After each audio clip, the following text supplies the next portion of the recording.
అస్సలామలైకుం. Hi అండి, నేను మీ షేక్ సునియా. ఈరోజైతే నేను అలసి గింజలతో పౌడర్ రెడీ చేస్తున్నానండి. ఇది అయితే చాలా ఫలితం ఉందండి తింటే. ఇది రోజుకి 2 స్పూన్ తింటే చాలా బాడీలో ఎనర్జీ వస్తుంది, ఇంకా హెయిర్ గ్రోత్ అవుతుంది, ఇంకా బీపీ లో ఉండే వాళ్ళకి, ఇంకా హై ఉండే వాళ్ళకి నార్మల్ ఉన్నట్టు చేస్తుందండి ఇది తింటే. అన్నంలో వేసుకొని, వేడి అన్నంలో వేసుకొని, ఇంకా ఇది అలసి గింజల పౌడర్ వేసుకొని కొంచెం నెయ్యి వేసుకొని తింటే చాలా బాగుంటుందండి.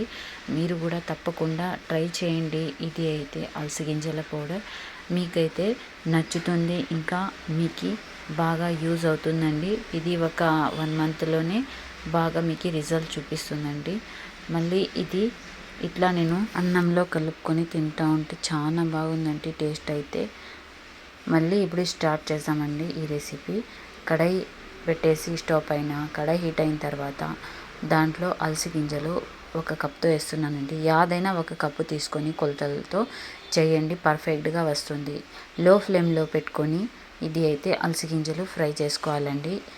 నెయ్యి వేయకూడదు, ఆయిల్ వేయకూడదండి, అట్లే కడాయిలో ఫ్రై చేసుకోవాలా. ఇది అయితే అలసి గింజలు 1 కప్ వేసుకున్నాను కదా, అది అయితే అలసి గింజలు 1 కప్ వేసుకున్న తర్వాత ఫ్రై అయిన తర్వాత ఒక ప్లేట్లో చల్లగా అయ్యేదానికోసం వేసేస్తానండి. మళ్ళీ అదే కప్తో 1/2 కప్పు తెల్ల నువ్వులు వేసేసి బాగా రోస్ట్ చేసేస్తున్నానండి. మీడియం ఫ్లేమ్లోనే పెట్టుకొని రోస్ట్ చేసుకోవాలండి. ఇది అయితే నువ్వులు ఇట్లా రోస్ట్ చేసుకున్న తర్వాత నువ్వులు అదే ప్లేట్లో అలసి గింజలు వేసినాం కదా, అదే ప్లేట్లో వేసేయాలండి. నువ్వులు ఫ్రై అయిన తర్వాత ధనియాలు అదే కడాయిలో వేసుకొని ఒక పెద్ద స్పూన్తో 4 స్పూన్ వేసుకున్నానండి. ఇది అయితే ధనియాలు కూడా ఫ్రై అయిన తర్వాత దాంట్లో నువ్వులు వేసినాం కదా ప్లేట్లో, అదే దాంట్లో ధనియాలు కూడా వేసేసినాను. మళ్ళీ కడాయిలో దాంట్లో మినపబేళ్ళు 2 స్పూన్లు, శనగబేళ్ళు 2 స్పూన్లు, 1 స్పూన్ జీలకర్ర, కొంచెం మెంతులు వేసుకొని ఫ్రై చేసుకుందామండి. ఇవంతా మీడియం ఫ్లేమ్లోనే ఫ్రై చేసుకోవాలి, ఎందుకంటే మీడియం ఫ్లేమ్లో ఫ్రై చేసుకుంటే లోపల నుంచి ఫ్రై అవుతుందండి. మళ్ళీ ఇది ఎండుమిరపకాయలు వేస్తున్నానండి, రెడ్ చిల్లీ ఒక 5-6 వేస్తున్నానండి రెడ్ చిల్లీ. అది ఫ్రై అయిన తర్వాత రెడ్ చిల్లీ మళ్ళీ దాంట్లోనే చింతపండు వేసేసినానండి. 1 ఇంచుకైనా ఎక్కువ వేసినానండి. చింతపండు వేసేసి బాగా ఫ్రై చేసుకుని అదే కడాయిలో నుంచి తీసేసి ప్లేట్లో వేసుకొని చల్లగా వరకు పెట్టుకుందామండి. మళ్ళీ 1 గుప్పెడంతా కరివేపాకు వేసుకున్నానండి. గుప్పెడు కరివేపాకు వేసుకొని ఫ్రై చేసుకొని అదే ప్లేట్లో వేసుకున్నాను. ఎండి కరివేపాకైనా వేసుకోవచ్చు, పచ్చి కరివేపాకైనా వేసుకోవచ్చండి, మీ ఇష్టం.